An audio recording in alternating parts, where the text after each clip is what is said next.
No, this is interesting actually. Like, Are you going to retire now? yeah. Yeah, this is an inside joke because this morning, Youngie had a bit of a shit race yesterday, and this morning Thomas just asked Youngie, "Oh, you're gonna retire?" Well, now?" And Youngie was like, "No." Okay, let's get started. Serious problems.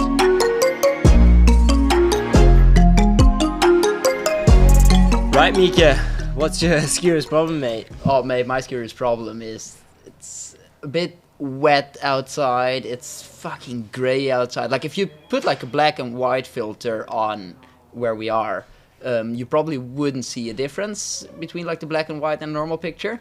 Yeah, this is like so typical Finland. You're in Finland, it's fucking dark, it's fucking cloudy, wet snow, clister, and like it always fucking snows in the middle of it as well. Yeah, it's actually, but I'm not gonna lie. I think today's race, we're in Lahti, obviously, and we've done the 20k race today. I think today's race has been the worst conditions I've raced in. I don't remember having like deeper, wetter conditions than today ever. Yeah, and we've got two guests, not one, but two guests from the British Isles. Andrew Young and Thomas Maloney Westgaard. Welcome, guys. Welcome to the pod. Hello. Thank you. It's an honor to be here. It's an honor to have you guys. It's also, we should probably apologize for the shit sound, but we're in a hotel lobby. We couldn't manage to get a decent room for a podcast. We never know, so maybe someone interested will walk past that we can get a little... Yeah, this actually brings us to the thought we've had about the last podcast we want to do at World Cup Finals. We want to do like a live podcast where just after the race, where people would just walk in and start discussing stuff with us. That would be fucking awesome. But let's see if it actually works, because the problem is most people are going to be like half drunk and like... Yeah, but that's a fun thing, because then like when you're... In Falun, they have those wax rooms with the glass front that you can see in. Normally it's like the Fisher and Atomic and Salomon and stuff have those. So maybe you should ask if you can borrow one of those wax rooms with the glass front so people can see what you're doing. The thing is, we'll definitely not ask Fisher, because we'll not go into the Fisher wax room. Fisher. We could ask the Atomic guys. Atomic or Salomon or everybody's in there. With Atomic can host the podcast, or they Salomon might actually can be host up for it. Yeah. Right, so if anybody of Atomic is listening to this, would you be up for doing that? Yeah, that would be cool. That would be cool. Oh, this is a good start of the podcast. Yeah. Do you want to start introducing Andrew Young? I made a little song. In the last, 20 seconds, yeah. Yeah. He's very tall. He's very handsome. He's very generous. It's Andrew Young. Oh, that was quite good. That's because similar to the introduction to Family Guy. Yeah. Because in the the little warm up you had, there was a lot more talk about him having a long knob and stuff like that. He does have a quite long knob. And I have Thomas Maloney Westgaard. He's the most Irish Norwegian that goes skiing. Or is anybody else that's half Norwegian, half Irish? No. That goes skiing? No. And he has decided to become a much better skier in the last 2 weeks, and has got the best result of his career, 6th place in Minneapolis. So we're going to be talking about that quite a bit. And he's also legend on the Akadali team with us, and makes us laugh a lot. And I think there's going to be some chat about that as well later. Wow. Talking about best results in the last 2 weeks, you didn't really get so much best results in the last 2 weeks, did you, Youngie? Well, what are you hinting towards here, Mika? I don't know. I kind of feel there's been some stuff going on for you lately in skiing and shit. I raced Norwegian Nationals last week and it was not so good. Yeah. But today I beat you, so I think we'll just focus on that. Yeah. Youngie's come back, he beat both Thomas and Mika, so... Yeah, but what I was pointing out to more was you've had quite some rough times as an athlete, because you were ill and shit. I was quite good at Tour de Ski. Then the week after Tour de Ski I got a bit of a cold, and then that went over quite fast, and then I trained pretty good for a week, and then ended up with getting a throat infection, nice 10 days on antibiotics and not doing so much for 10 days, and then You got streptococcus down your throat. yeah. And then when I started training, How do you get that? we got it from Wait, do we want to know, or do we? Want my kid got it first from the kindergarten All and brought it right. home. Yeah. So then me and him were chilling on the sofa for a week, both feeling miserable, which was it was a good week. Yeah. How do you feel it's been like training as a dad? Like now your kid is like over a year old, Yeah. like a year and a bit, a year and a half. Yeah, almost? 15 Yeah. months. Yeah, it's a little bit different than when you don't have as much responsibilities. You've got to be a little bit more structured, and also everybody in the family kind of has to understand the structure and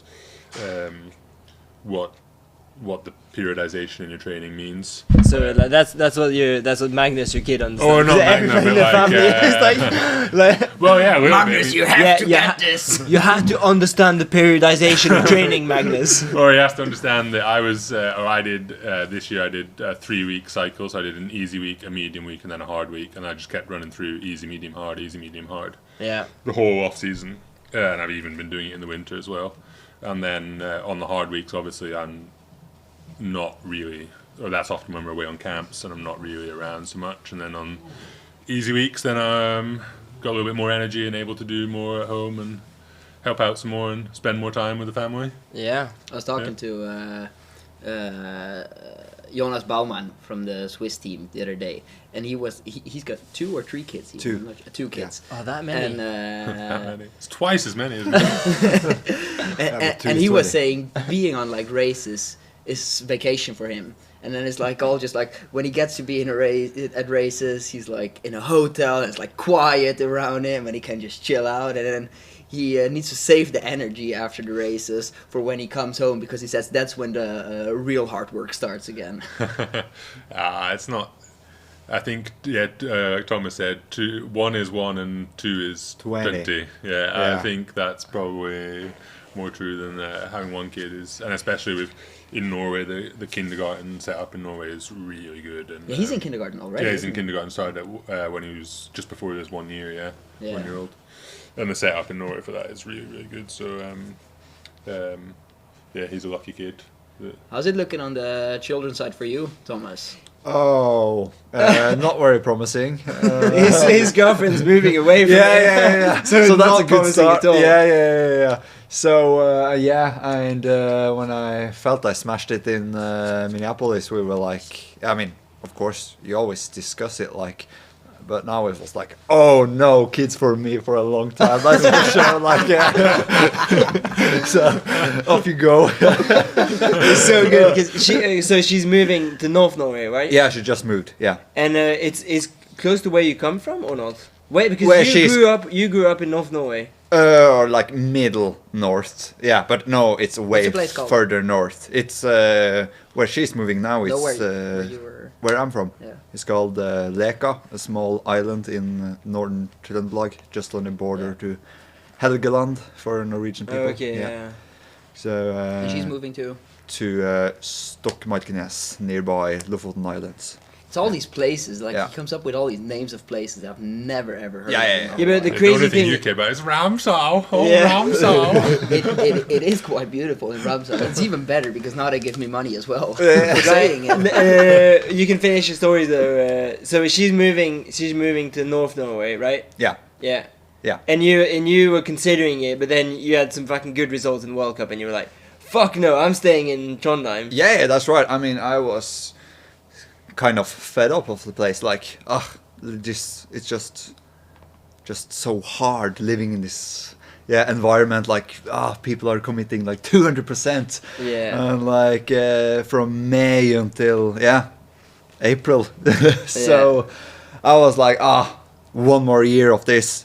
Maybe I'll just make it to Trondheim, and then I'll just move all my stuff and just go. I just wanted to move after this season as well. Yeah. But like, after the trip to America, I was like, fuck, this is actually working. I think I'm staying even more. So, yeah, I'm sorry to my GF, but yeah, I think I'll at least a year more, maybe more. Yeah. Yeah, it was quite funny. Thomas was like, this morning, he was like talking about it and like saying how he was in the US and he was like living the dream so much. Yeah. Like every time you could see him in the US, he was like fucking smiling. Oh, it's so good. And you went on a little trip by yourself as well in Canada. Yeah. And like you're sending snaps to everyone like, this is the best bowler ever. This is the nicest view ever. Yeah. Living the dream. Yeah, absolutely living the dream. Like, I really wonder what you guys are thinking when you just see only myself in a big truck, like, and yeah, for enjoying myself, just living the life fullest, being a complete loner, but just loving it. It was fucking nice in Canmore. It was, Yeah. and just everything, the mountains to the people, and a lot of things to see. But I think there's some hard work behind the results, because you sent me a lot of snaps in January that involved showing off the lack of how much candy you'd been eating. And I used to get daily, I think there was a period there in the middle of January where I was getting daily updates from you where it was day 4, still no candy. Yeah. Day 5. And hardly no food. hardly no Inspired food. by Mika. Yeah. Because you thought when we were having some drinks in Minneapolis, you Yeah. were saying, "Oh, yeah, apparently Mika just eats salad, so I'm just gonna eat salad for the next like 2 weeks." Yeah. Is that what you did? No, not completely. I have to be honest now, because I mean, okay, so it started off like the last day of the tour, like it didn't go as planned as for me, and we were having some whining, and like we were just talking a bit banter and stuff, and like we were discussing like especially Mika, you came up like how did Mika do so well this season, and so we heard like the first thing everyone say was like he lost 7 kilos, and I feel like it's increasing. It's not increasing every time people say the story. It's between 6 and 7. Yeah. 6 and Okay. 7, yeah, fair enough. I was in 63 on average last year, and I'm 66 now. 73 and Yeah. 66 now.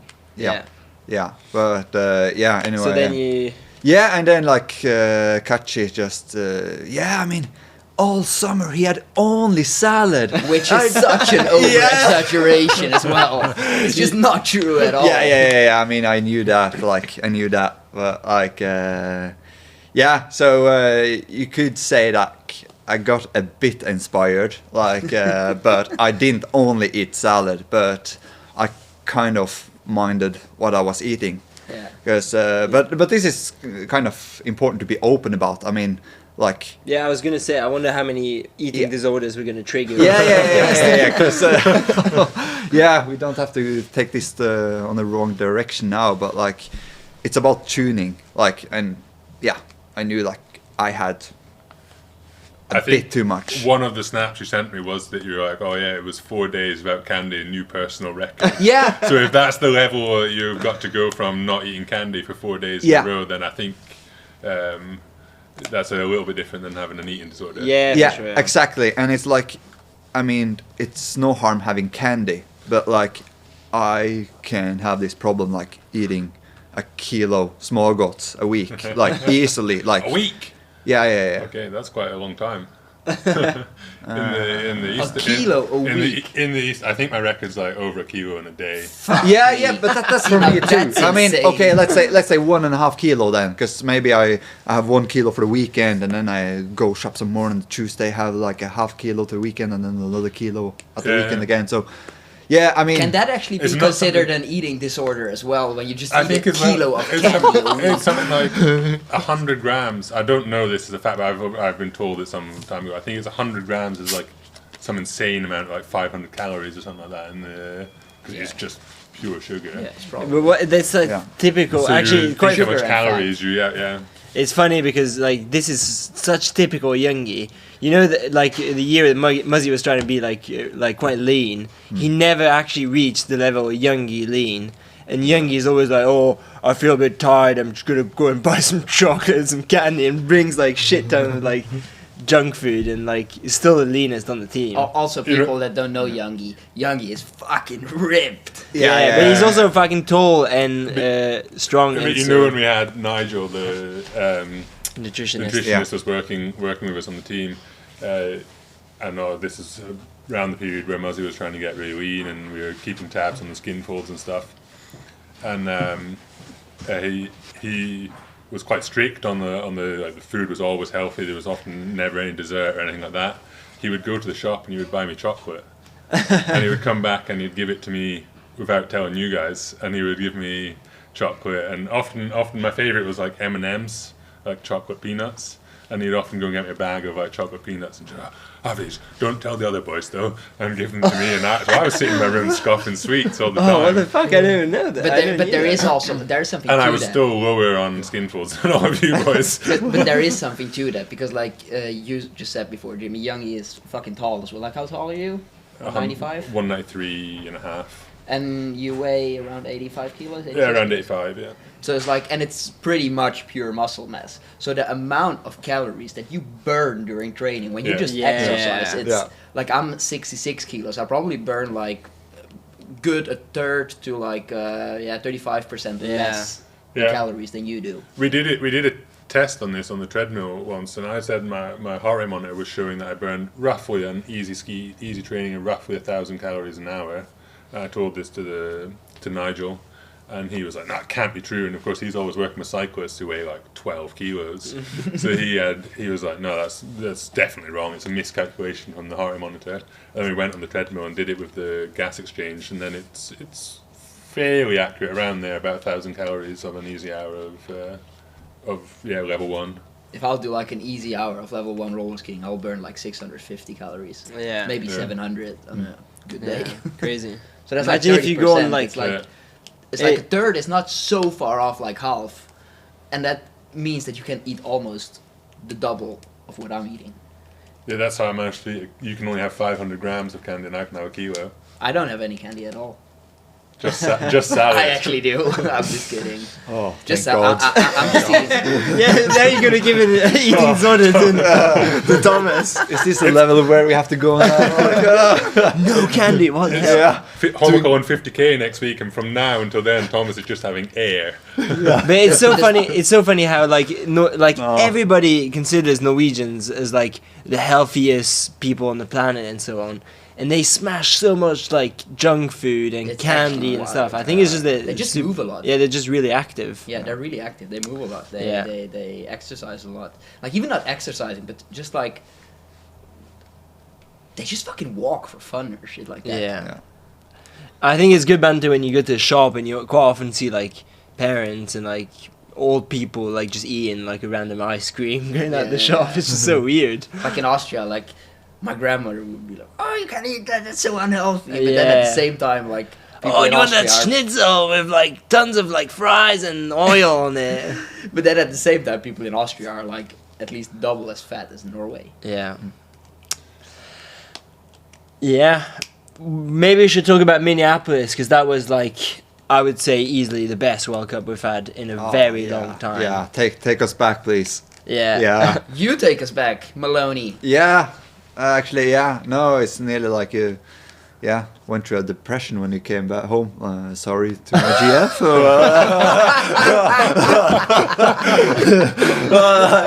Oh no! I mean, it was unbelievable. Like everything, like that whole tour. I mean, sorry, Youngie, that you have to listen to this. Like, I watched on TV, so I got a feeling for the vibe. Yeah. But did you actually enjoy the hotel? We were staying in like the Hyatt Park Regent or whatever. Yeah, I mean, Hyatt Regency. It was banter that they sent us a message like the day when we arrived, like, do not run in the park at night because you're gonna get like Stabbed. knifed and Yeah. like. And the first thing I did run by myself in the pure dark. Did you get stabbed? No, I am. Were you close to getting no. stabbed? I was a bit like. I don't know. I mean, you see kind of people that looks a bit sketchy, but like. What looks scary about them? I don't know. They're just like There's lots have of- the hoodies on, like Yeah. being in the corners. Yeah, but like I It is true that like when we arrived on the bus, it was like 12 or something, or maybe like even a bit later, and there was like some folk sipping from a little bottle of whiskey on the bus stop. So it was a bit Yeah. like, yeah, it's a big city, and there was like quite a lot of like druggies and stuff Yeah, around as You well. don't big- get It that was- so much in Europe. big city, but I felt there weren't that many people. Like- it's like Yeah. it's like the crazy. biggest city I've ever seen with the least people. yeah, Yeah. crazy. I agree actually. Yeah. Like the streets are just empty I know. in Minneapolis. Yeah. I know. Yeah. Yeah, that's true. Yeah. It's But because that- they're all at the ski race, watching the ski race. Yeah, but It was Yeah. packed. But that's what I was telling myself. But then I realized, like, for example, on the Thursday evening, there wasn't a ski race going on. Oh, okay. Yeah. Now it was a bit weird, yeah, and like we were running in the streets, and it was a pretty ugly town actually. Or like maybe we didn't go to the nice parts, but like it was okay. like, it was there's, like, no impressive. town skyscrapers, squares and stuff. like it was like okay, Tall, skyscrapers cool were buildings. impressive, Yeah. but like I think the rest is just like so much industry and stuff. yeah, and I so don't know, many posters of all these lawyers, like Yeah. Are you in? guaranteed cash back. You get your money back. You get rich. Yeah. So, Generally, the whole thing's just all over the place. yeah. The whole city's Yeah. all over the place. There's not like a little center where you're like, this is where people meet. This Yeah. is Yeah. like where stuff happens. It's Yeah. just like a little bit here, a little bit there, some shops over here, Yeah. some bars over Yeah. there. Yeah, and then it's like you have of course these big skyscrapers, and on the other side you see like nearly Notre Dame or like the Yeah. Vatican State of Rome. It's like Yeah. crazy. Like it looked like ancient buildings from Europe. Yeah, they Like, like the old. It's apartment or what? How do you say? Uh huh. Guys, it's America. It can't be that Architecture. old. City No, old, but like yeah. old architecture. No, yeah, old Okay, yeah, architect. Like, weird. yeah, really weird, but Yeah. funny. Yeah. Looks like nice limestone and shit, and then it's just fucking pure concrete. yeah. And the guy just thought like, oh, this looks nice. Let's pure the concrete like Yeah. this. Yeah, no, it was interesting actually. Really kind of cool to do it in such a city. But like on the tracks though, it was sick how many Yeah. people there was, and like I was like struggling to keep down the pace on the warm up because Yeah. there was like everybody saying like Jimmy, go on Jimmy. Yeah. There was like this group of people that were saying clug clug clug clug clug, and I was like skiing like way too fast because I was like so excited. It was so Yeah. much fun. Also, I feel this is the point where we should actually give a shout out to all you people listening to the podcast, because You've just slagged off your city and said it was really ugly, but you're legends because you came along. That No, was but it weird. was weird. It was like Yeah. this wild. Like this guy came with like a sign, what's my scariest problem? That the World Cup didn't come to Minneapolis. Yeah, that was so earlier. good. Yeah. I didn't actually see it though. That was devastating. I heard somebody That's told me, nice. "Oh, did you see the skiers problem sign?" And I didn't actually see it, but Yeah. that was cool. I saw the picture of it. Yeah, But I it felt was- there were tons of people that were watching the World Cup that were also listening to the podcast. So shout out Yeah. to you. Legends. That was very cool. I yeah, actually it felt a was bit. It so was- much fun. It was super good to watch on TV. It's Yeah. like you just felt a sense of skiing has finally done something good. Yeah. Finally got a good TV production, a good event, lots of people watching. Super good for the sport. The good thing about the race venue as well was the food in the Fizz family, because I was like going to America and I was like, oh, it's gonna be so big. We're gonna have sandwiches and burgers and just steak. And then I come, and that's where I wanted to go when I said just before, did you like the hotel? I think I haven't eaten that healthy the whole year. Hey, Like, you ate then we salad got- all summer, mate. Yeah, but there was nothing but salad in the hotel either. It was just like this weird in the morning for breakfast. It was just like this weird eggs with all kinds of shit in it, with like vegetables. And it's just like I'm like, oh yeah, maybe tonight we're gonna get some proper briskets or something. Yeah. And then you get like some fat-free chicken in like.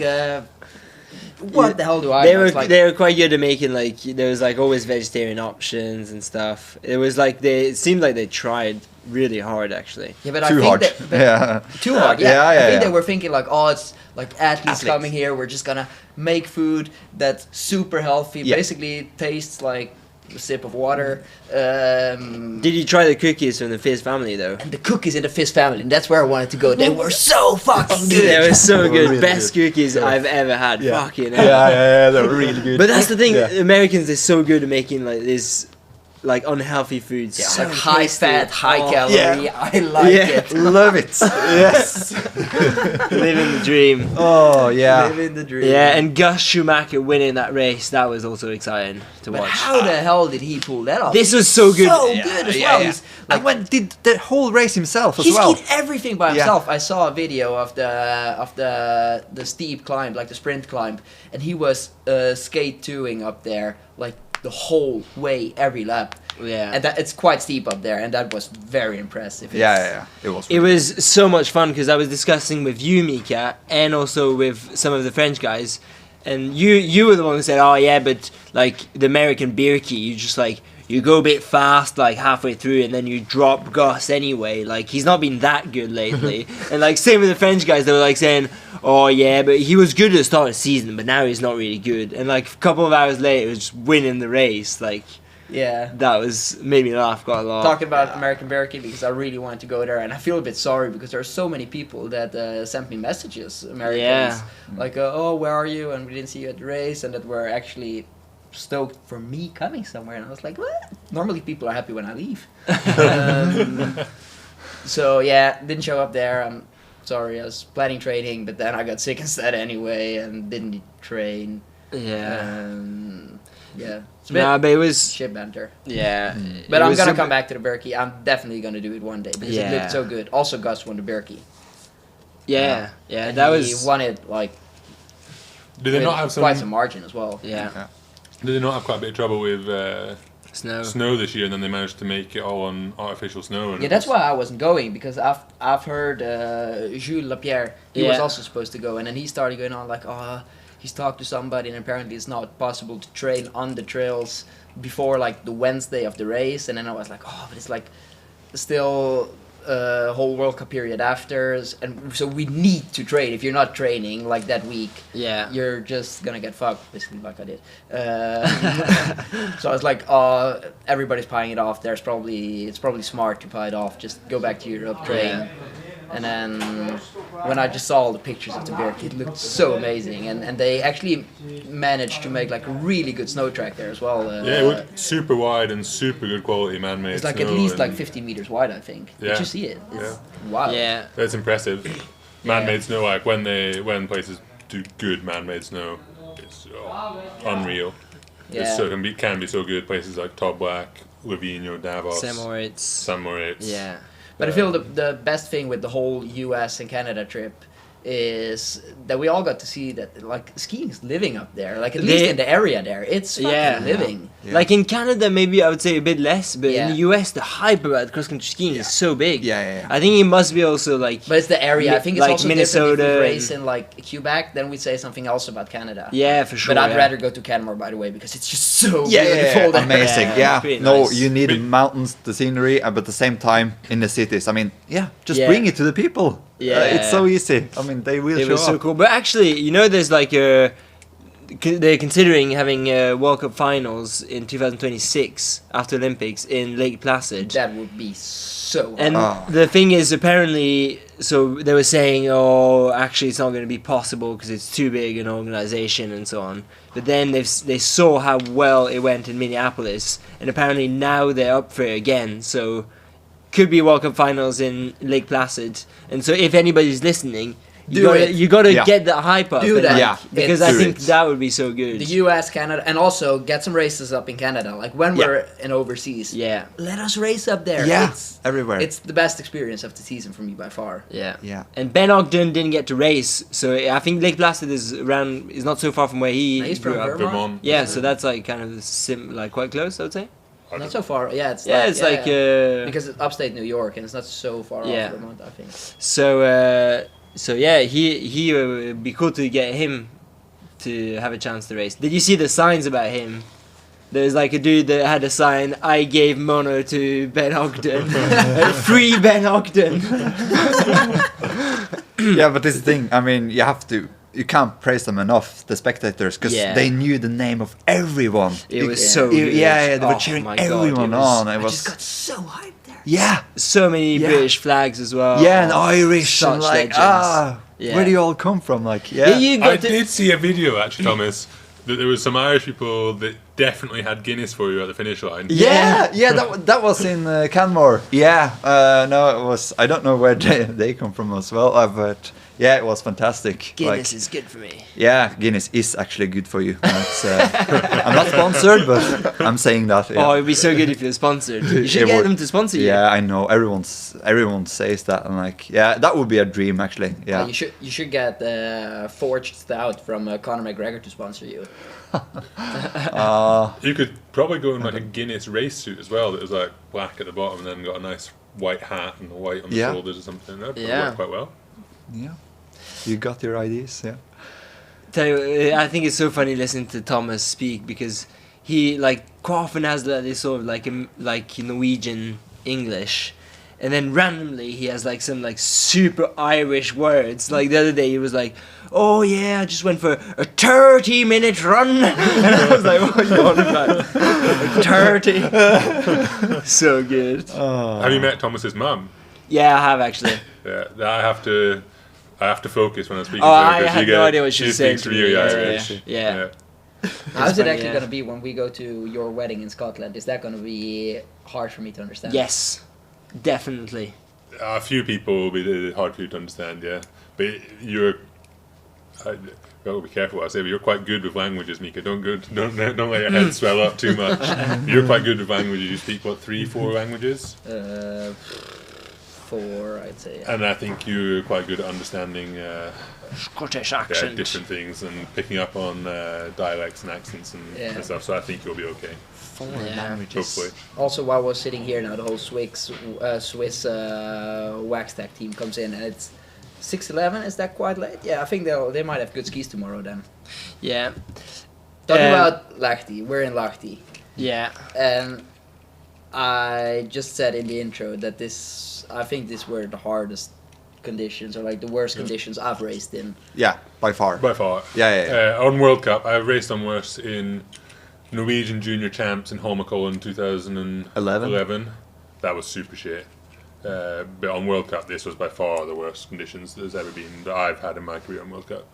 It's crazy. It's actually wild. It was like, especially so basically the 5K loop in Lahti is this 2 times 2.2K loops combined. So you have like a right 2.5K loop, 2.5 kilometer loops. Yeah. You have like a right loop and then a left loop, and you go to the stadium like to attach them to each other.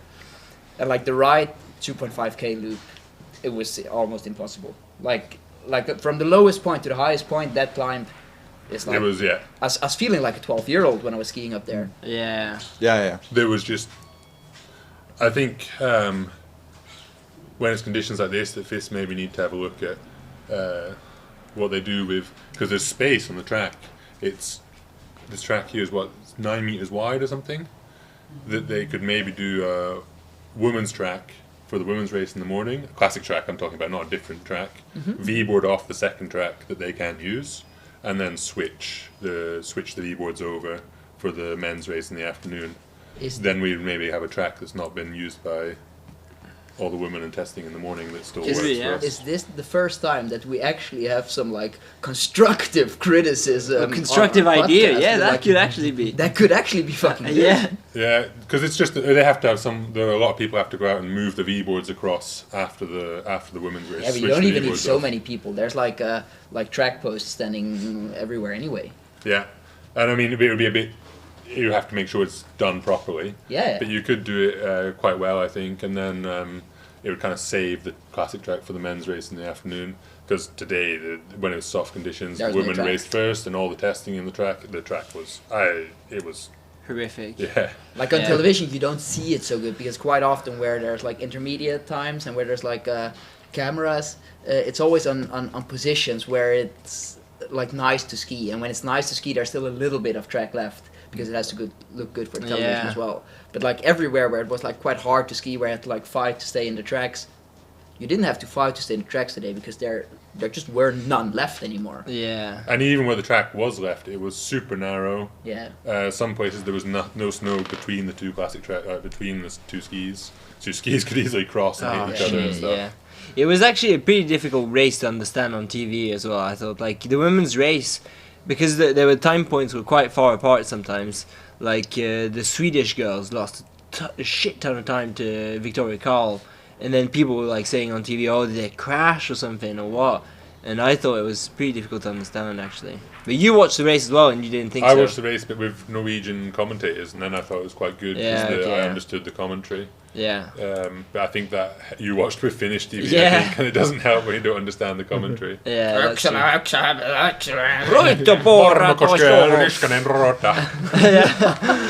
But like we're slagging off Finland quite a bit because it's just always a bit grey and grim when we're in Finland. But actually, Lahti is one of the best races of the season. Yeah, It's I like think it's actually the venue I've The been crowds most to. were good. Yeah. Talking Really about good. the crowds. Always good. In Finland, like last year, there was like this big article that they wrote about me in some newspaper. They even went to, or like even on television, I think. They went to visit my parents, and then because they've heard that I was named after Mika Millilä and wanted to know if that's true, and I was actually named after Mika Millilä. And today I ski and I start the race, and like after a kilometer or two, there's like this people standing on the side of the track, and I just hear him go like, "Hyvä Millilä! Hyvä Millilä!" I Cool. thought that was the best thing ever. I had someone cheering me on today with Kläbo. I don't know if Kläbo means something in Finnish, but there was one guy at the highest point of the course who every time, all 4 laps I went past, shouted Kläbo at me. You do quite look I don't quite like similar. anything like him. Also, your racing suit looks very similar. Yeah, I don't know if it means something else in Finnish or if he just shouted at everybody. I don't know what the scoop was with that bit. Talking about the race today, or did you? Were you gonna say If we something? could continue about the race, I had Yeah. something else to say. 2 things surprised me today. How she did That Youngie beat me, and that Maloney didn't beat me. Yeah, Yeah. that's true. But poor Stop, guy, he's stop, like stop. he's like still a bit sore, mate. It's too No, early. no. No, But we were both shit, so it's alright. Yeah. Let's start with Maloney then. yeah. No, this is interesting actually. Like, Are you going to retire now? yeah. Yeah, this is an inside joke because this morning Youngie had a bit of a shit race yesterday, and this morning Thomas just asked Youngie, "Oh, you're gonna retire?" Well, and Youngie was like, "No." Okay, let's get the start of it, because like, yesterday on breakfast you were like, talking like it sounded like you were encouraging Youngie, like, oh, but like next year it's the world champs and like everyone has the maximum day, we can actually medal, like, okay, yeah, and I was like, okay, did Youngie just say something that I didn't hear? And of course I just went straight on to the conclusion So at the you're dinner time, like, I couldn't help myself. He came in and he asked, "How was your race today?" Then Youngie said, "Oh, it wasn't so good, wasn't great." And he said, and then the next thing he said was, "Oh, so you're going to retire then?" So I have no sympathy for having beaten Thomas today. And Yeah, having a I know. bad race, So then you asked him if he was gonna retire after. I asked him if he was going to retire after the race today, and Yeah. I think he That's just it. kind of looked at me a bit kind of confused. And Yeah, I know, flying high and It's- going low again, but yeah, no, it's fascinating. Like, just shows the margins, like how easily you can just be, totally fucked. Yeah, because like today we're I was suspecting you might be quite good today. Yeah, because me it was too. Like Yeah. quite soft conditions. Yeah. And you're quite often good when it's like tough and hard and a bit shit conditions for classic. Yeah, I thought so too, but now it might just change. I mean, it was solid hard Yeah. in Minneapolis skating, so whatever has happened, I don't know. But yeah, no, this is like interesting. I mean, I think it's good that we really don't care, because who cares in the end of the day? You have a bad ski race, like, Yeah, if you like have a bad I mean, one, seriously, like I see so many people are like like crying Yeah, after finishing, yeah. and people who medal last year at World Champs, like crying, maybe like 2, 3. I mean, 70% of the races. Like, I mean, that must be so tough when you put the bar that high all the time. Yeah. I mean, of course, you should demand a lot from yourself, but like, come on, it's just a ski race. Yeah. Nobody cares in the end of the day. I know I was actually speaking, I mean, in Minneapolis, like, to André Czerny. So we were Yeah. talking like, yeah, because I was like, oh, you had a really good season, haven't you? And, oh, no, it's been really shit. But like, oh, but I remember you had a really good sprint race. Like, oh, no, but that was 2 years ago. And that's the thing. I mean, people, yeah, remember good results, but yeah, they don't care about like The when shit it was or Yeah, yeah. that's true. Yeah. So Yeah. it's no, I mean, But also, lots of people like say, "Oh, I was so embarrassed about how shit I was." yeah, But like, actually, nobody looks at the bottom of the list. no, exactly. Like- Oh, but I feel there's maybe also more viewpoints to that because like I look at the bottom of the list just to see who was behind me. but like for example today when I was really shit I feel a bit embarrassed, but that's not so much before me or for the people but more for like there's like a whole team and they put Yeah. a fucking effort Yeah. into it and they are out really early to test skis and they do a good job and then I'm just fucking rubbish Yeah. and don't manage to get my shit together and have like a good result and then it just feels a bit unfair because like and it shouldn't, but I just can't change Yeah. the way. So No. that's like when I'm a bit embarrassed. That's what I'm embarrassed about. There's like so many people that put like energy and an effort into you being good, and then it kind of feels like you let them down a little bit as well. Yeah, but it's, I think it's also what they feel when they deliver like skis they're not good enough. Yeah. They quite often feel like that they failed, and so quite often I feel like ski waxer are difficult to take criticism, and like quite often like refuse to admit that the skis were not good because they feel so bad about it. And Yeah. I think actually it's the most important is that everybody does their best. Yeah. Like the waxers, they get up like you said so fucking early and they try hard, and that's all you can ask. Like Yeah. like if you have skis that are good, then good, like great. But if you have skis that are bad, they still try as hard as you can. Like, what and it's the most same with people you. don't see is there's as much effort behind a shit ski than there is behind a good ski. Yeah, that's the thing. Yeah. Yeah. But you can also say that about a race as well. There's that much. They've still got all the hours of training and hard work behind a bad ski race Yeah, as you that- do behind a. Yeah. That's what we're a saying. good ski Yeah. race, yeah. Yeah, for sure. Yeah. Yeah.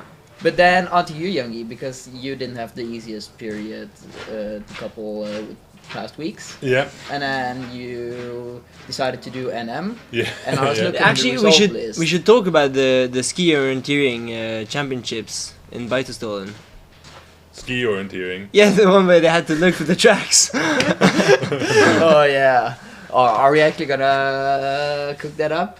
Or we should at least explain to the people listening. They the just shit managed storm. in 2 races, like consecutively, on the same day, to send like the majority of the field wrong.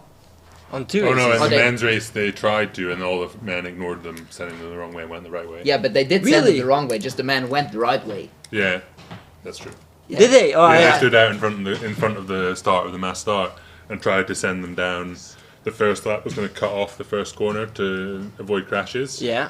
And so on the first lap, there was a volunteer out there standing, trying to send them down to the first sharp Oh, corner. what the fuck. And all the men just ignored him and went straight on. Okay. So, because so we can explain quickly in the women's race, they were doing 2 laps classic on the 5K course, and then 3 laps skating on the skate course that was similar, but there was a couple of corners that were being cut, To or be a couple of 3.3, sections yeah. to be 3.3, and they forgot to change the V boards. So then, like 90% of the field followed the V boards, and then a few athletes, including Heidi Weng, who was second, went like the proper way, but then cut the course compared to Yeah. the V boards, and then they had to cancel the race after the finish. Yeah. And it was like there's a great video actually of Heidi Weng's family cheering on her, and so Heidi Weng was second, cut the little section that was added, Went the right way. went the right way, yeah. but didn't follow V Can't boards. believe it. But you called And- the sign. Yeah, There was a sign there, Yeah, there was a saying sign. 3.3 skate to the left. and Astrid Slin, who was in the front, went the wrong way, but following the V boards, And then there's a video of Heidi's mum cheering on her, saying, "You're going for the win now, Heidi."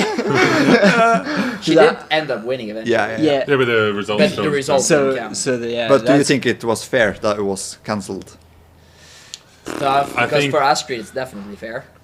No, because she Yeah. then got, instead of getting us an NM silver, she got no medal. Yeah, and she went the farthest. Like, Yeah. But at the same time, I think I think- they put out a thing on there should be, what was the rule that I can't remember, they put it out in the team It captain's has to be clear what it has to be clear and no doubt in the athlete's mind which is the right way to go. It can be ski can't be like orienteering. a ski orienteering. Yeah, but so I think it's the only thing they could do. But actually, I was talking to some guys from Fizz, and they said they were so sorry for the race leader, and they were not so surprised that it happened in Norway, because the thing is, in Norway, kind of like everybody knows what they're doing, so like the race leader like trusts kind of everyone, and then sometimes there's a mistake that happens, but because you haven't like checked like 5 times with the person what they're supposed to do, because you trust them, then shit like this happens. But I think the problem is also at Bidestone they have enough race courses that the skate and the classic could have been on 2 separate 5Ks. You reckon? Yeah, they do. They've got another 5K that goes out the bottom in the floodlit track, out the bottom of Danskebakken, that goes across the bog there and out in the floodlit track there. Yeah, but that's probably like a TV production problem. But NM's always 2 5Ks. And every NM I've done has been 2 5Ks. It's always 2 5Ks, different 5Ks for the ski. It wasn't this time. This is the first time it's been, or the first time at least that I've done it, it's been on the same one. And when you Okay. try, and then also why they just didn't do the same 5K, that they did a 3.3 within the 5K loop. It was kind of Yeah. asking for trouble at some point. Yeah. So I think But then, I think this is a good time to go down under before we're gonna talk a bit about you then. Yeah, let's go down under. Do you come from a land down under? Where women glow and men plunder. Can you hear the thunder? You better run, you better take cover. Yeah! Cool, I think we'll go with that one. Was that good? Was that actually good? Yeah, it was good. G'day everyone, welcome back to the Aussie Corner. You're here with your hosts Sevi and Lars. Lars, how's it going? It's going all right. Or actually, I've been sick for a while, so it's actually not great. But it is what it is. It is what it is. Important to acknowledge the good and the bad when you're a cross-country skier. So it's been good to see you stick at it. We'll see you soon in preparing for Dramen, though. Yeah, we'll see. Maybe I can develop in some other places in life, maybe. But yeah, I'll hopefully ready for Drummond. You have been going into uni. I have been going into uni, so that's been a new experience, even though I've been at uni for almost 2 years. But it's the first, so that's cool. But this week's sponsor's heavy. Yeah, exactly. It's been a couple of weeks since we've been able to plug the sponsor. Jimmy and Maker have been a bit sort of sorting their shit out to get a podcast out. So good to be back and plugging the segment sponsor, King of Trondheim. If you haven't heard of the King in Trondheim, I don't know where you've been, but check him out on Instagram. Give him a follow. The hottest brand in cross-country skiing since Beyond Dali. There's some incredible merchandise being put out, some great content, and really it's an opportunity to be a part of the community and join the movement. And I can say here first that there's a new brand ambassador being announced later this week, so very exciting times ahead. We're also going to say on the segment today that we would love to acknowledge all of our fans around the world. We've been feeling a lot of love. I know I personally felt it in a big way racing in Minneapolis, Minnesota, USA. There were a lot of Aussie Corner supporters out there. I was blown away. It was an insane weekend to be a cross-country skier.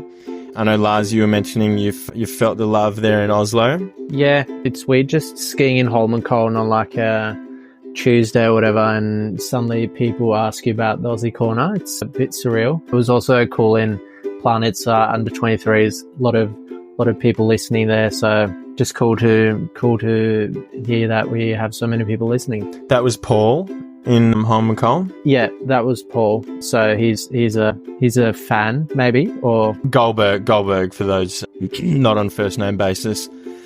But so thanks to all the support out there. Now we turn our attention to our Aussie Corner predictions, always very accurate. As usual, we got the Oslo Holmenkollen 50k coming up this weekend. Lars, you had some names down for that? Yeah, personally for me, I've written down Teresa Statlober for 5th, though, not the win, but the 5th. Statistically speaking, she's more like 4th to 7th place specialist, so I think she'll finish 5th this time. And for the men's, I put down Theo Shelley from France. He's really got that like dingo in him, so I'm keen to see what he can do. What sound does the dingo make, Sebi? Yeah, dingo notoriously more like can be more of an aggressive canine found in the outback in Australia. So more sort of makes your bones shake sometimes. That was a good one though. Was that a good one? Yeah, pretty accurate, I would say. We've also got Drummond on the Tuesday after Holmenkollen. Who have you put down there, Sebi? That's right. City Sprint Drummond. I've got a couple of names for the men. So we've got our one and only Aussie Corner, Lars Young-Vic, putting the bib on there. So, Lars, I'll tip you in for a strong comeback race there. We've also got... It's flattering, Sebi, thank you. Full confidence. We've also got Mans Skoglund from Sweden. He had a great sprint yesterday here in the Scan Cup in Hommelvik, made Emil Iversen test out his hamstrings there, lunging for the line. So Mans will have a good sprint in Drammen. And for the women, I've got Anna Svensson, the Norwegian captain, and Nadine Laura from Italy. Laura from Italy. I have no idea how you say that. I should probably know. From Italy to have a good one. So there are predictions. And yeah, just quickly recapping Lahti, the Lahti Ski Games. Good to see Ivo back. Probably not happy with a second place, but good to see him back. Also good to see Andrew Young back. I love how he said on his Instagram post before Norwegian Nationals that he had rusty form. Good to say that before you do the races, but we love transparency, don't we? Just full transparency, yeah. It's good to see your big idols also be true to themselves and actually tell the people how it really is. Exactly. And we had the women do the 20k today in Lahti. Lars, was something caught your eye today? It was definitely Krista Parmakoski, the first World Cup victory since 2018, I think they said. I remember her saying last season that she was just going to continue because Julhag retired and now she could finally win something. So it's good to see that pay off today. Yeah, exactly right. So that's all from the Aussie Corner this week. We'll hand it back to Mika and Jimmy. Right, back from Down Under. Yeah, I've got another good story about NM. Let us hear it then. So in NM they didn't have forward testing before the race. Only the pair you raced on were tested after the race. Yeah. Fair enough. And so we had to pick I was waxing with Akadali, and we had to pick. That's weird. That's the team you're on. Yeah, I could how do you wax with your team? That's weird. And we had to pick our race skis up from the cabin. So after my warm up, I went to the cabin and I knocked on the door and said, "Oh, my race skis ready?" And they said, "Yeah, they're in the rack outside." But Emma Schirkeberg-Moik, she also skis on Atomic, and she'd been out doing her cool down, and she'd come back from her cool down and all the waxes are busy. I'll just put my skis in the rack outside. And she'd put her skis in the rack closest to the door, and I didn't even check that there were any other Atomic skis in the rack. And her cool down skis also happened to have the same number as my race skis, 540. Oh. So I took her cool down skis and I go off to the start of the race, chilling out at the start, about 10 minutes to go, getting changed, getting dressed, doing all my stuff. And then I go through, get my transponders.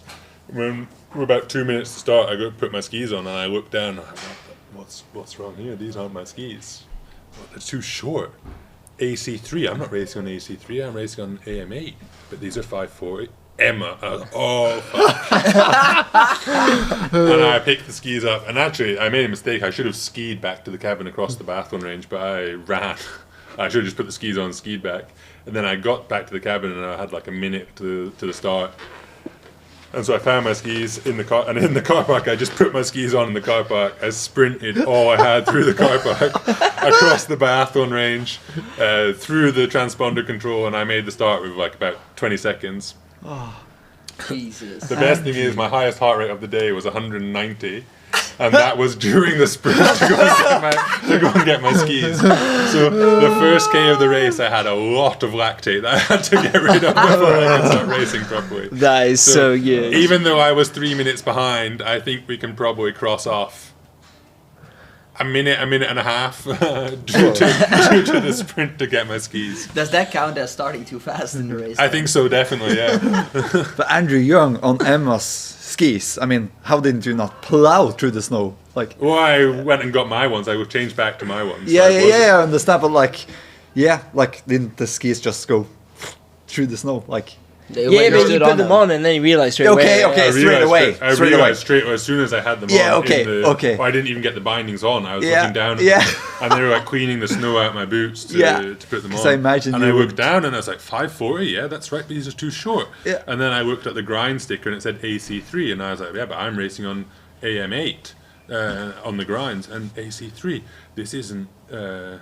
someone's changed over the grind sticker. And then I looked at the name sticker, which was behind the binding, and it just said Emma, and I was like, no. That's banter. Talking about training skis, would you go on a training camp and not bring any overseas overseas for 3 weeks? Okay, so Thomas went for 3 weeks or like 2 weeks in Canada, and it was going to be 1 week without any skis.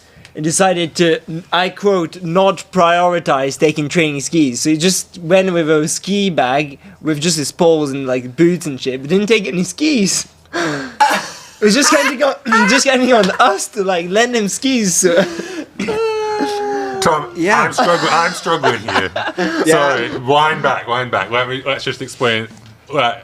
So, Thomas, you have to go to Canada the week before, or how long? Friday before. It was actually 10 days before the competition. A week before the waxers arrived. A week before the waxers arrived, and 10 days before the competition. And you were like, what am I going to do these 10 days? I'm going to train a little bit in up at the Canmore Nordic Centre. Were you planning on running, or was it gym work, or was it just skiing? He asked me for skis the first week, and I was like, oh, Thomas doesn't get his ski bag. And then I was like, oh no, I got my ski bag, just didn't take any skis. That is the best thing. What the fuck were you thinking? Yeah, I mean, this is the thing. I mean, I still don't see the problem in it. I understand that you are criticizing me, but yeah, this is just me. I mean, you bring a I'm going to go on a training. I'm going to go on a training ski bag with poles in it and some boots, skiing boots, things. I was thinking, I'm going to go on a training camp. I'm not going to bring my skis. I'm just going to ask Jimmy to borrow his. Yeah, just check out how good mates do I have. All right, what would you have done? If Jimmy would have had the same tactics?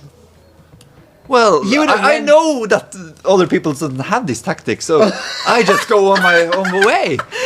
But the best thing is, like, you bring a ski bag and you don't put skis in. You could have put one there. pair of skate skis, then at least you could do something.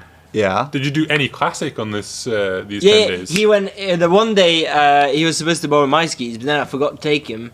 And Pat was like, oh yeah, no worries, I have my skis in the ski bag. So he borrowed Patricia Aiduke's classic skis. That's right, yeah. How is it to ski on classic skis of somebody that's like probably 25 kilos lighter than you? But that's the thing, I don't care. Like,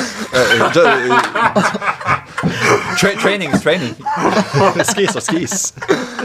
Oh my god. Right, let's continue on the Thomas. Oh my god, this is like, unreal. You know, like between the prologue and the heats, it's like the sprint track is only open for qualified athletes. Like if you've done the prologue but you're out, you're not allowed to ski on the course. And this was a skate sprint, And then I was like warming up for the heat, and then I just see this guy like classicing on the track, and I'm like, who the fuck is this? Thomas Maloney Westgaard just classicing, not giving a fuck, and he didn't even get stopped. On Iduka No, skis? no one stopped me. On I- Iduka skis? No, that was Like, actually mine. He Yeah, probably but- had his skis by then. yeah, no. So yeah, I just got the World Cup start number 100 during that weekend, but yeah, I never knew that rule. Yeah. Yeah. Okay. Yeah. You didn't know about it. Yeah. I guess then. Well, if you didn't even know you had to bring your own skis in the training camp, then there's a lot of things. Yeah, but everything got sorted. But that's kind of what's funny and cool with you is that you're at the same time you manage to be super serious when it comes to training, but you also like try to have a lot of fun. Yeah. The first Yeah. time I met you, Thomas, was at That's a good thing. a World Cup in Ottawa before the Lahti World Champs. right. And you had gone to the World Cup in Ottawa before the Lahti World Champs. You had a friend with you who was helping you with the logistics and organising and stuff. And you had left your phone at home. Yeah. And I think you asked me on the bus, "Oh, could I borrow your phone?" And you'd gone away, and I was like, "Oh, how long are you away for? Are you going home after the World Cup?" No, I'm away for 3 weeks. No And I just way. didn't bring my phone with me. And this is 2017. So I know that you can be forgetful sometimes, but forgetting your skis or intentionally not bringing Yeah, your yeah, skis. it's intentionally, but like, I yeah, didn't without even prioritize thinking them. about it. So yeah. good. Yeah, and I even forgot my, I mean, I didn't bring the key to the ski box, so I didn't have my poles either. So you borrowed me poles for that weekend as well. Did I? Yeah. Okay. At the Excel poles. Yeah, Yeah. I remember that. Yeah.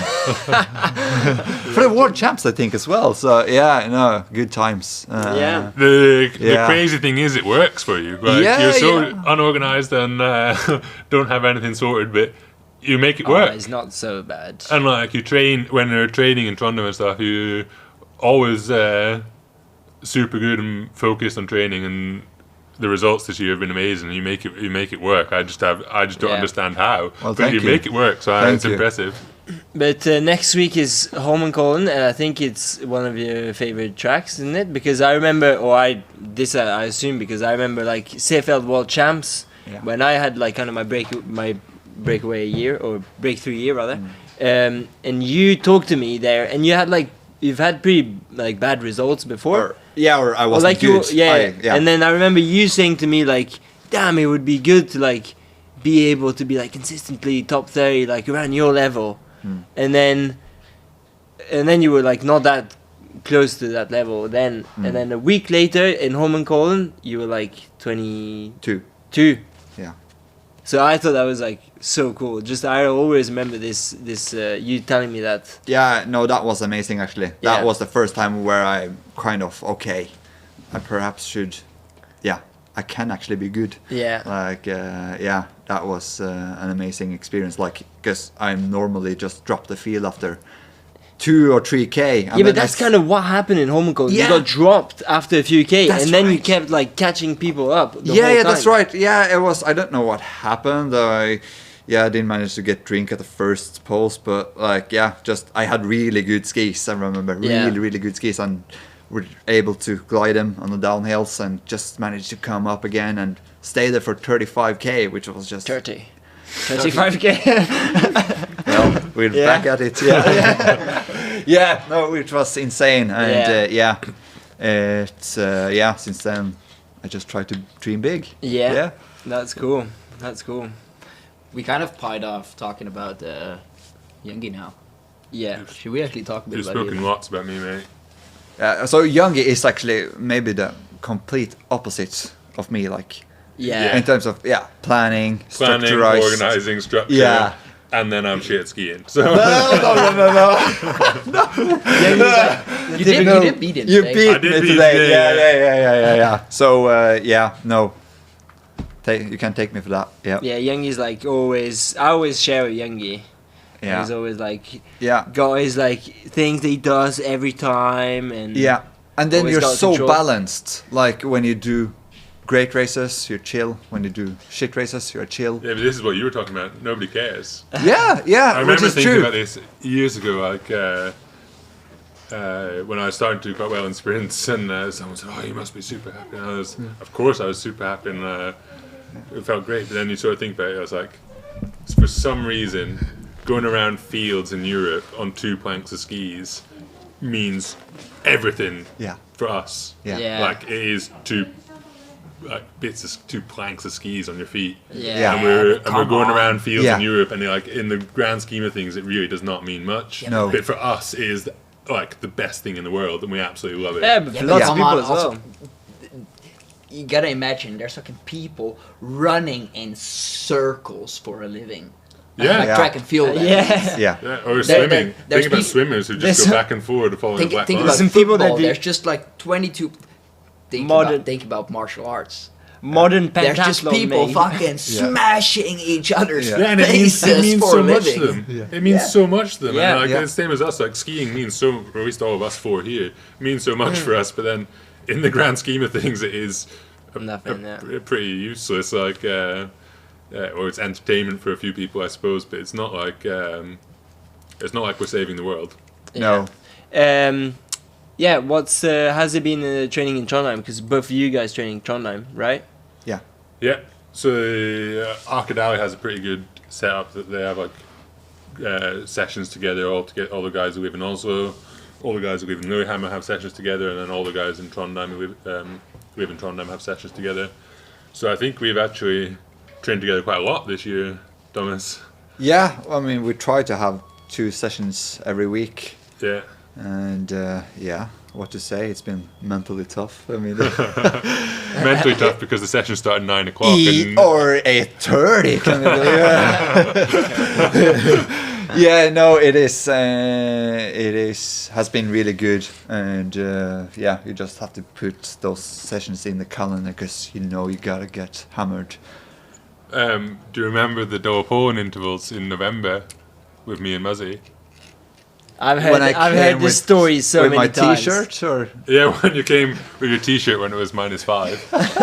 yeah, that's right. Yeah, I didn't check the Because I think then it was me and Andrew who had to be mentally tough because you were destroying us. That's right. You were driving there, and I was like going downhill, like 60% of the time. So In a it t-shirt. was cold, but But then you destroyed us in the intervals as well. that's right. When And then on the last interval, when Andrew tried to come up beside you and help, and you just said, "Ding ding ding ding ding ding ding ding ding," and sprinted away from him. that's right. And Andrew was like, Muzzy was like, "What's going on?" Yeah, no.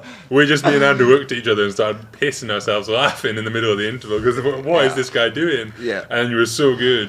And rumor is Andrew tried to keep up with you, and then you slowed down a little bit again, and he tried to help go past you again and do some work on the front, and then you did it once more. Yeah, no. Ding, ding, ding, ding, ding, ding, ding. Yeah, no, then I was just living the life. Like, I felt really good. And I'm a huge In-Betweeners fan. And While we're sitting here right now doing the podcast, the whole Italian, and it's like 6:44, and the whole Italian team walks out with skis for Yeah. run skiing. They're gonna be so good tomorrow. Kiko Pelle just this is maybe his trick to ski fast. He had This is probably he what he raced is today. fast. He's going training now at 6:45, and yeah. mentally toughness at its worst. We've been talking for a long time now. Maybe we should ask you the question we always ask.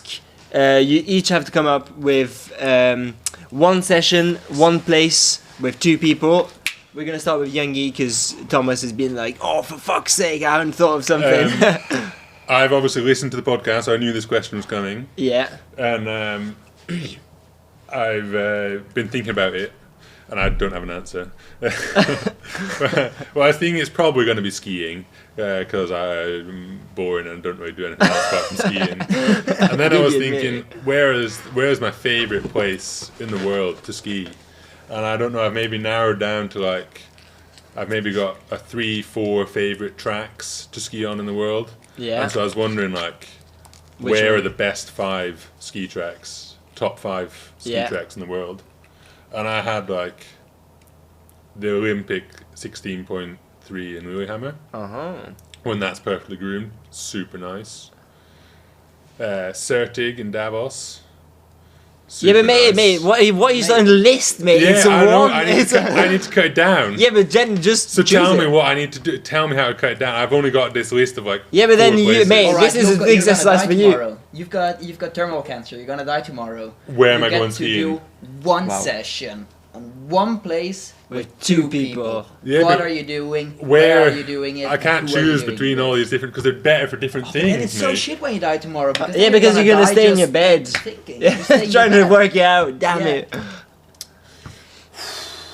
It's a big choice. There's so many good places to go skiing. Just say one that you know you wouldn't regret.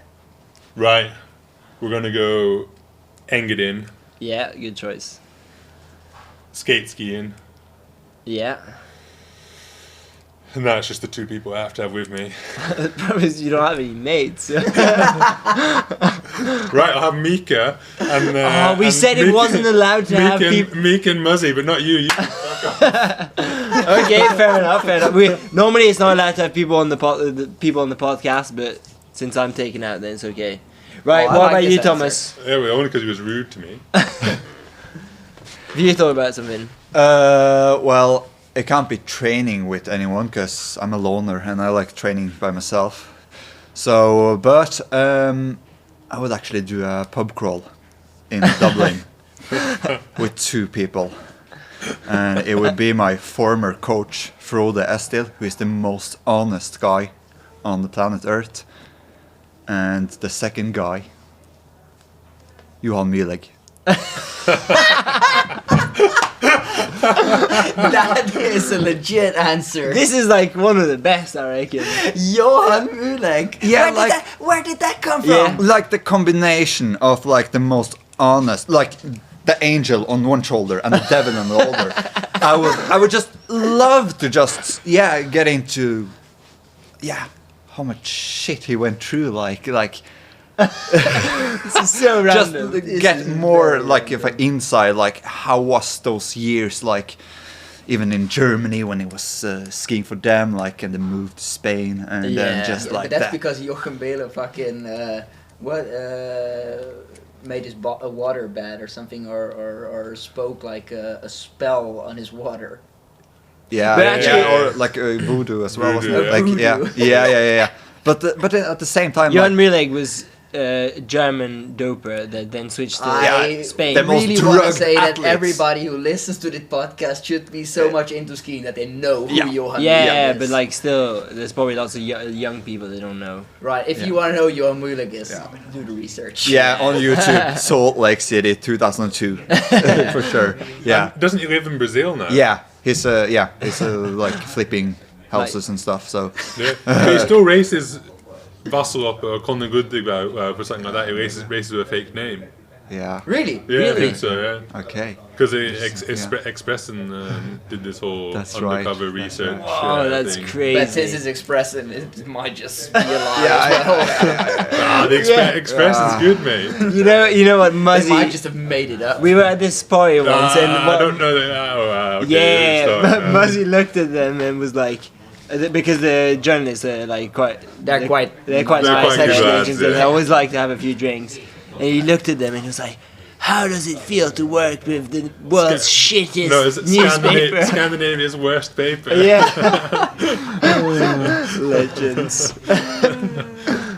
Yeah, but they did, I think they got quite did offended. interview us Yeah. the other day, so they're legends for doing Yeah, that. So and keep then- on interviewing us and keep on pushing our podcast by They writing like stuff all about the it. dirty drama, that's why they like us. Yes. Any other dirty drama? Dirty Oh, drama. actually, I have some dirty drama. Listen, see if I'm not being listened to. I was talking to the guys who do the testing for fluor, Yeah. and this was like a while ago already. And he was saying that like when it's really wet conditions, they're seeing on the graphs, because basically it's a graph and fluor comes in as a spike at a certain like vibrancy or whatever, like frequency. And they've seen on like some teams that like the shit ton of spikes lower down in the range, in the frequency range. I don't know. So they can see that people are using something different some teams, like I think it was like the Germans or the Swiss and stuff. Really? Yeah, and so they were like really curious as what was happening, and like if they like developed something, or if they were like using something on top, or there's lots of rumors circulating at the moment, but yeah. There's rumors about people like covering their skis with like silicone and stuff to hide, possibly. But if you put silicone over your wax, are your skis not gonna be fucking rubbish? Yeah, but also like fluor to work has to be in direct contact with the snow. That's why the machine is supposed to work. So I don't see how like hiding it with something else would be constructive. But anyway, there's some teams have developed something or using something that the majority of the athletes are not, and that can be seen on this fluor scanning machine. Because wasn't it right that the fluor scanning machine can be adjusted to pretty much test for anything? Yeah, because basically there's like I've seen it being done. Basically they like throw some light on the ski with like this little machine, and then it comes in as a graph, and then there's like a spike in a certain frequency, and then so it would just be a case of looking for different frequencies for different materials, different chemicals. So basically the way the light is like reflected, it just shows what chemical is in the sole of the ski. Talking about something better with the whole... Here are waxes in. They're half an hour after the Swiss waxes. Oh my god, we're going to have way skis better tomorrow. skis in the Swiss tomorrow. Yeah. Are we going to have good skis tomorrow, Maga? I think that counts as a no. Right, were you going to say something? Yeah, I was going to say something about the fluor testing, because what's even better than people, covering stuff with fluor or anything, is in alpine skiing, they have like a World Cup, and level under World Cup is like European Cup. So what they do there is they're like, we're really CBA testing everybody. So we'll just test a couple people, and like we'll tell the people on forehand that we're gonna like test them. So it's like everybody who is not being told that he's gonna be tested can just go with fluor then. Wait, what? Yeah, this was in the newspaper in Austria the other day. At least in like, I'm pretty sure Norwegian champs, especially in the relay, when they had almost 200 people racing, they can't possibly have tested everybody. That they're just testing some. Can they? Yeah, but then you can do like But they random can do- tests yeah, but it's without random. telling Yeah, them exactly. before That's that what we're I'm gonna test you. That's what I was going to say. Everybody's skis went into the test cabin. You don't know if they were tested or not. Yeah. So, Yeah, but then that's I think the system that works. Anyway, I think we've been rambling on for quite a while now, so we'll let Thomas recover from his day, and Youngie get ready for tomorrow. Thomas looks in shock. I don't know if it's from the results today or from the podcast. Yeah. Yeah. No, it's Right. I think other people want to use the lobby now, so we're done with the podcast anyway. Thanks for listening. Yeah. And see you or hear you next time. Later. Yeah. Ciao. Thanks. Ciao.